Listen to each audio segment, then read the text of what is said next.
இது வந்து Vivo V29e இல்லையா? சரி, பேட்டரியோட கனெக்டர் இப்போ இது வந்து ஃபுல் ஷாட் இருக்குது. இப்போது கனெக்டர் காமிக்கலையே, கேமராவில் காமி. செக் பண்ண மல்டிமீட்டரில் என்ன வேல்யூ வருது பாரு. கனெக்டரில் 2 சைடு, அந்த சைடும் வை, 2 சைடு தான் பாசிட்டிவு, இந்த சைடும். சரியா? ரைட்டு, ஃபுல் ஷாட் இருக்குது. சரி, நம்ம எல்லா charging section, backlight section, ringer section எல்லா செக்ஷனும் பார்த்துட்டோம். கடைசியில் பார்த்தா நெட்வொர்க் ஐசி, நெட்வொர்க்கில் வந்து ஏஎஸ்எம் சொல்லுவோம், ஆண்டனா சுவிட்ச் மாடல். இதில் தான் ஃபால்ட் இருக்குது. நம்ம இப்போ ஸ்மோக் போட்டிருக்கோம், இதோடைய கலர் வேரியேஷன் வந்துச்சுன்னு சொன்னால் இதுதான் ஃபால்ட்டு. சரியா? ரைட்டு, ஆன் பண்ணு.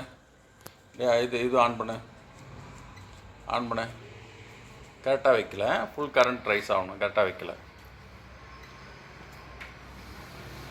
கிரவுண்டு சரியாவே, கிரவுண்ட் சரியாவே. ஆன் பண்ணு, ஆன் பண்ணு. கரண்ட் வருது பார், 2 பாயிண்ட் சம்திங். எவ்வளோ வருது? 2 பாயிண்ட் சம்திங் வந்தது. ஸ்மோக் வந்துதா?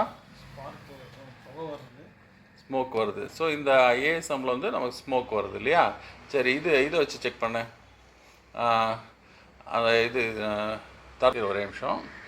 இப்போ வந்து இது ஏஎஸ்எம் ஆண்டனா சுவிட்ச் model with PIC, power amplifier ஐசியும் இருக்குது. சரியா? இந்த ஐசி தான் அதிகமாக ஹீட் ஆகுது. எவ்வளோ ஆயிருக்கு இப்போது? 39. படிப்படியாக ஏறிட்டே இருக்குது. நம்ம தர்மலில் வச்சு பார்க்கும்போது ஏறிட்டே இருக்குது. ஸோ இப்போ இந்த ஐசி தான் ஃபால்ட்டு. சரியா?